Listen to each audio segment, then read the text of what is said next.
When I went to the One Young World Summit in London and met Elvis Chau, I thought our conversation would only center on his research in renewable energy as a PhD candidate at Cornell University. But during our conversation, I discovered another story, one that has taken Elvis from poverty in China to the classrooms of an Ivy League school in America. As recent as the early 1980s, most people in China were illiterate, but in the years since, hundreds of millions of people have escaped poverty and the system of inequality it creates. Elvis is one of them. He grew up in a village in Jiangsu province, and this is his story. So there's actually hundreds of people living in a village. And many of my classmates in primary school, they already got married, and they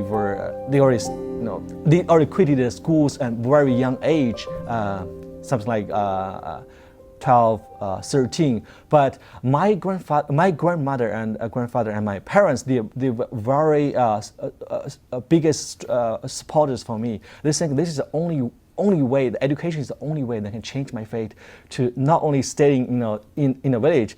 What were your parents and grandparents doing?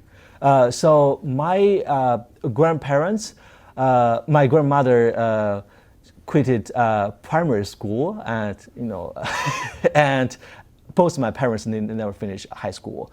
But I don't know where to get the feeling, but they firmly believe education is the most important thing. And they were working as farmers? Yeah.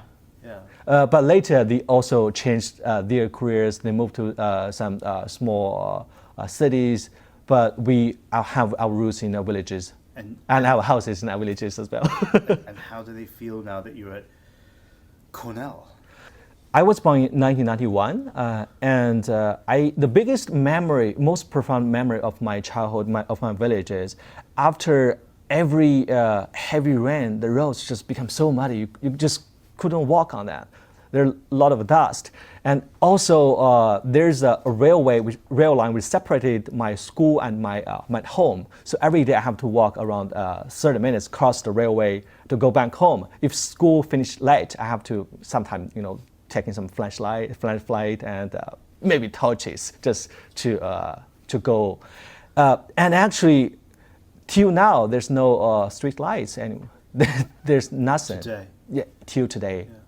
Yeah. So the biggest dream for me since childhood is to build a road that's not muddy, with street lights, the fancy sense, the normal sense people in cities take for granted. But this is something we don't have access to.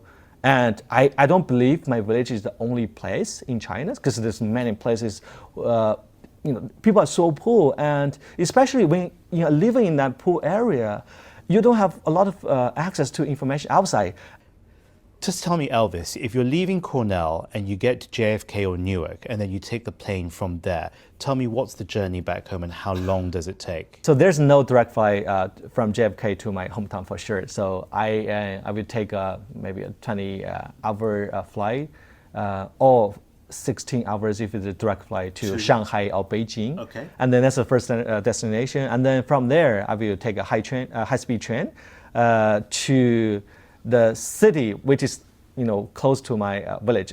So it's going to take 1 to 2 hours. You have to walk literally back home on the last part. The last part is, sometimes. So it's really weird because I'm doing a PhD at Cornell University. I'm surrounded by these elites, and some people even probably different very wealthy families, absolutely, because this is Ivy League school.